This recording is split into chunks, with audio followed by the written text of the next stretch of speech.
Welcome to Introduction. Dialectical materialism is a philosophy developed by Karl Marx and Friedrich Engels to explain the nature of reality, society, and the historical development. It is combined two important ideas, dialectical and materialism. Dialectical means development through a contradiction and a conflict, while materialism means that the material world is unlimited reality. Okay, Marx believed that the society is not static or permanent. Everything in nature, society continuously change because of internal contradiction.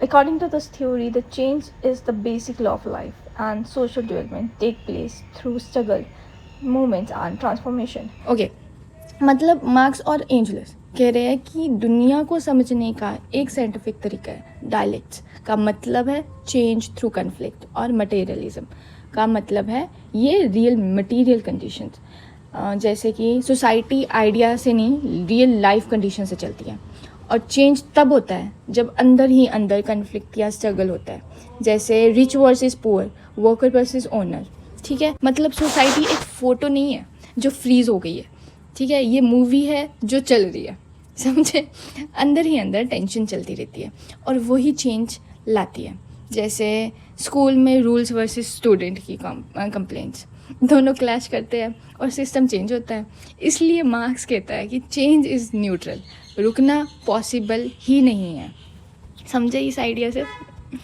okay. मतलब है कि दुनिया की हर चीज़ continuously change होती रहती है कुछ भी परमानेंट नहीं होता नेचर सोसाइटी और ह्यूमन लाइफ सब कॉन्ट्रडिक्शन और कन्फ्लिक्ट की वजह से डेवलप होता है मार्क्स ने कहा है कि सोसाइटी को समझने के लिए ह्यूमन आइडियाज़ नहीं बल्कि रियल मटेरियल कंडीशंस को भी समझना होगा डायलेक्टिकल का मतलब है कि चेंज थ्रू कॉन्ट्रडिक्शन और मटेरियलिज्म का मतलब है रियलिटी मटेरियल वर्ल्ड पर बेस्ड हो जैसे इमेजिन एक सीड डायरेक्टली ट्री नहीं बन जाता ठीक है प्रोसेस क्या होता है सीड के अंदर इंटरनल चेंज होता है फिर प्लांट बनता है फिर ट्री डेवलप होता है पुरानी कंडीशन डिस्ट्रॉय होती है और न्यू कंडीशन इमर्ज होती है मार्क्स के अकॉर्डिंग सोसाइटी इसी तरह चेंज होती है प्लीज़ जब मैं रीड कर रही हूँ तो फिंगर रख लीजिए ठीक है मैं ईजी से ईजी बनाने की कोशिश कर रही हूँ तो हम फर्स्ट पॉइंट पढ़ते हैं materialistic interpretation of reality marks के अकॉर्डिंग रियल वर्ल्ड आइडिया नहीं बना बल्कि मटेरियल वर्ल्ड रियल है नेचर मैटर और फिजिकल कंडीशन ह्यूमन थिंकिंग से पहले एग्जिस्ट करते हैं ह्यूमन आइडिया और कॉन्सिक्वेंसेस मटेरियल लाइफ से डेवलप होती है जैसे मानो आप अगर किसी सोसाइटी में पावर्टी ज़्यादा है तो लोगों की थिंकिंग और प्रायोरिटी भी सर्वाइवल सेंटर्ड होगी मटेरियल कंडीशंस डायरेक्टली थिंकिंग को शेप करती है मतलब रियल चीज़ लेते हैं मान लो रोटी कपड़ा मकान है नॉट अ इमेजिनेशन अगर इंसान सोचना बंद ही कर दे ठीक है तब भी दुनिया एग्जिस्ट करेगी तुम्हारा लाइफस्टाइल तुम्हारी इनकम और जॉब डिसाइड करती है एग्जाम्पल जैसे पैसा है तो रिस्पेक्ट है वरना थ्योरी भी हैवी लगती है ओके कॉन्टीन्यूसली चेंज मान लो और एग्जाम्पल दूँ उसके जैसे मान लो जॉब लगी आप लोगों की ठीक है आपको नहीं पसंद वो ठीक है मगर आपको उधर इज्जत भी मिल रही है पैसा भी मिल रहा है तो आप ऑफकोर्स करोगे सेकेंड है कॉन्टीन्यूस चेंज जैसे नेचर और सोसाइटी दोनों कॉन्टीन्यूसली चेंज होते हैं स्टेबिलिटी टेम्परेरी होती है लेकिन चेंज परमानेंट होता है जैसे एग्जांपल लेते हैं चाइल्ड का टीनेज होती है टीनेज का अडल्ट आता है अडल्ट का ओल्ड एज आते हैं तो ये ह्यूमन लाइफ भी कॉन्टीन्यूसली ट्रांसफॉर्म होती रहती है मतलब दुनिया स्टैटिक नहीं है अपडेट होता रहता है जैसे मान लो मोबाइल फ़ोन्स उसमें एप्लीकेशंस क्या हो जाती है अपडेट होती रहती है आज जो सिस्टम है कल उसका अपडेट वर्जन आ सकता है स्कूल गवर्नमेंट इकनॉमी सब टाइम के साथ चेंज होती है इसलिए मार्क्स कहता है जो आज है वो कल नहीं होगा सेम ठीक है डायलेक्टिकल प्रोसेस तो development take place through a contradiction and the conflict every system contain oppose force within itself this force struggle and create change and this force is called the dialects मतलब हर system के अंदर ही fight चल रही है जैसे battery में plus और माइनस दोनों होते हैं अगर कन्फ्लिक्ट नहीं होगा तो चेंज भी नहीं होगा हर चीज़ के अंदर पॉजिटिव फोर्स होती है जो एक दूसरे से कन्फ्लिक्ट करती है ऐसी कन्फ्लिक्ट से डेवलपमेंट में और चेंज आता है अगर सोसाइटी में एक्सप्लॉयटेशन बढ़ेगा तो रेजिडेंस भी बढ़ेगी conflict eventually social transformation create करेगा ठीक है, unity and struggle of opposition. Her system के अंदर ऑपोजिट फोर्स होती है, rich versus poor, positive versus negative, old versus new. इनका स्ट्रगल डेवलपमेंट को पुश करता है। जैसे मानो कैपिटलिज्म में ओनर्स प्रॉफिट मैक्सिमम करना चाहते हैं, वर्कर्स बेटर वेजेस डिमांड करते हैं। ये कॉन्ट्राडिक्शन क्लास कन्फ्लिक्ट क्रिएट करता है। मतलब हर चीज़ में ऑपोजिट होता है, डे है नाइट है, गुड है बैड है, रिच है पुअर है, दोनों एक दूसरे के बिना एग्जिस्ट नहीं कर सकते। जैसे एग्ज़ाम टाइम पे पढ़ना वर्सेस फ़ोन चलाना, दोनों फाइट करते हैं ना, समझे? और इसी फाइट से लाइफ मूव करती है। Transformation of quantity into quality. छोटी छोटी ग्रेजुअल चेंज इवेंचुअली एक बड़ा ट्रांसफॉर्मेशन क्रिएट करती है। वाटर को हीट करो, टेम्परेचर स्लोली इंक्रीज होता है, 100 सेल्सियस पे करोगे सडन स्टीम्स बन जाती है। तो इसी तरह सोसाइटी में भी small tensions eventually revolution create हो जाती है, पता नहीं लगता। मतलब छोटी छोटी चीज़ें मिल के बड़ा चेंज बनाती है। जैसे पानी हीट होता है, ठीक है, तो और एक पॉइंट पे स्टीम बननी शुरू हो जाएगी, ठीक है, क्या हो जाएगा, वो गर्म हो जाएगा, भाप छोड़ना शुरू कर देगा। ये रोज़ थोड़ा थोड़ा स्ट्रेस एक दिन ब्रेक डाउन हो जाएगा। मार्क्स कहते हैं चेंज स्लो होता है बट सडन विजिबल होता है। Negation of negation.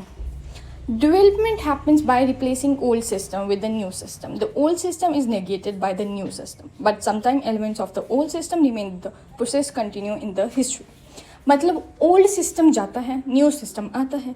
जैसे ओल्ड फ़ोन चला गया, न्यू स्मार्टफोन आ गया। ओल्ड आइडियाज़ कम्प्लीटली डिसअपीयर नहीं होते, कुछ पार्ट रह जाते हैं।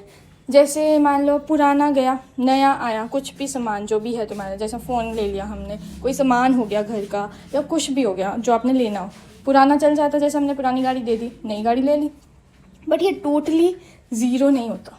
मेन बात ये है। Next point, interconnection of thinking. दुनिया की कोई भी चीज़ आइसोलेटेड नहीं है, हर सिस्टम दूसरे सिस्टम से कनेक्टेड होता है। एग्जाम्पल ही ले लेते हैं, इकोनॉमिक क्राइसिस, जॉब अफेक्ट होती है, फैमिली अफेक्ट होती है, पॉलिटिक्स अफेक्ट होती है, एजुकेशन अफेक्ट होती है, सब एक दूसरे से क्या है, कनेक्टेड है। Internal contradiction. Every system contains in this contradiction create tension and change. They weaken an old system over the time and they lead a transformation. मतलब प्रॉब्लम सिस्टम के अंदर ही होती है। जैसे कैपिटलिज्म में प्रॉफिट वर्सेस वर्कर्स का conflict, अंदर का प्रेशर ही सिस्टम को चेंज करता है। जैसे अंदर ही फाइट की बाहर का चेंज बनती है। Scientific view of development. Marks society और नेचर को साइंटिफिक वे में एक्सप्लेन करता है। जैसे चेंज को रिलीजन या सुपर नेचुरल पावर्स से एक्सप्लेन नहीं करता। जैसे मान लो इकोनॉमिक डिप्रेशन को मार्क्स डिवाइन पनिशमेंट नहीं मानता, वो उसको इकोनॉमिक कॉन्ट्रडिक्शन का रिजल्ट मानता है। रेवोल्यूशनरी चेंज, जब कॉन्ट्रडिक्शन एक्सट्रीम लेवल पर पहुंच जाए तो रेवोल्यूशनरी ट्रांसफॉर्मेशन होती है। जैसे मान लो वर्कर्स एक्सप्लॉयटेशन के अगेंस्ट यूनाइट होते हैं तो सोशल मूवमेंट स्टार्ट करेंगे। इवेंचुअली ओल्ड सिस्टम चैलेंज होती है। सर्टेनिटी ऑफ प्रैक्टिस, सिर्फ थ्योरी इंपॉर्टेंट नहीं होती, प्रैक्टिकल एक्शन भी इंपॉर्टेंट होते हैं। ह्यूमन रियल लाइफ में एक्सपीरियंस से नॉलेज गेन करता है। एक वर्कर फैक्ट्री सिस्टम को बुक से नहीं, डेली प्रैक्टिस एक्सपीरियंस से डीपली समझाता है। Dynamic nature of society. कोई भी सोशल सिस्टम परमानेंट नहीं होता, हर सोसाइटी इवेंचुअली ट्रांसफॉर्म होती है। पहले मोनार्की डोमिनेंट थी, फिर डेमोक्रेसी डेवलप हुई, सोसाइटी कॉन्टीन्यूसली इवॉल्व होती रहती है। Importance of labour. Labor is certain to the human development. Workers produce goods and wealth. Society depends on the labor for the progress. Labor is the source of value. मतलब असल काम workers करते हैं, factory road building सब labour बनाती है। CEO आराम से बैठा होता है बट वर्कर्स मेहनत करते हैं, इसलिए मार्क्स बोलते हैं लेबर सबसे इंपॉर्टेंट है। Aim of theory. Dialectical materialism aim at a classless society. It seeks equality and collective welfare. It remove exploitation from a society. It create a just social system. मतलब final goal है quality, ना rich exploit करे ना poor सफ़र करे, सबको equal opportunity मिले। Marks का dream society fair society है, सब कुछ कोई ऑपरेशन नहीं। ठीक है, कंक्लूजन में आता है dialectical materialism provide a scientific view of society. It explain change through a material condition and contradiction. It shows that a society is dynamic, not a static. It is a key of Marxist philosophy. मतलब दुनिया को समझने का scientific way है, सब कुछ change, conflict और material condition पर बेस्ड है। सोसाइटी कभी रुकी नहीं, हमेशा मूव करती रहती है। तो दुनिया मटेरियल है,